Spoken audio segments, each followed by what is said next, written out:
Bonjour à tous. Premier point, on veut le RIC. C'est notre unique revendication. Deuxième point, comment y arriver? Avant de l'imposer à Macron, il faut qu'on décide précisément quel RIC on veut. Par exemple, quel seuil d'initiative est requis pour déclencher un référendum? Il y a beaucoup de questions en suspens. Certains proposent des ateliers constituants. C'est une excellente idée. Il faut la poursuivre, il faut mettre en place ces ateliers constituants, il faut y participer.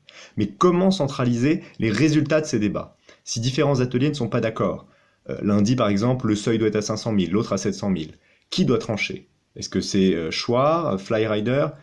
Personne n'a la légitimité pour le faire.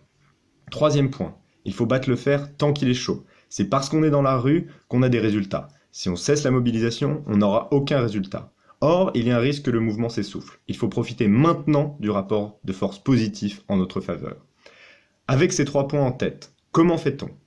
On impose à Macron un accord. Si tu nous donnes le RIC, on arrête. Sinon, on continue. Et pour définir quel RIC on veut, on met en place un groupe de citoyens volontaires tirés au sort, une assemblée référendaire, qui aura 6 mois pour régler la question des modalités que j'ai évoquées.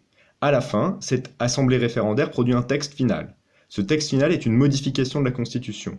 Or, le président Macron, en vertu des pouvoirs qui lui sont conférés, peut organiser un référendum pour modifier la Constitution. Donc les termes de l'accord, ce sont les suivants. Macron, tu t'engages à organiser un référendum sur la base du texte qui aura été défini par l'Assemblée référendaire. Et ensuite, il ne reste plus qu'à gagner ce référendum pour avoir le RIC. Si vous voulez plus de détails, venez sur notre groupe La solution pour imposer le RIC à Macron. À bientôt, et la victoire est proche.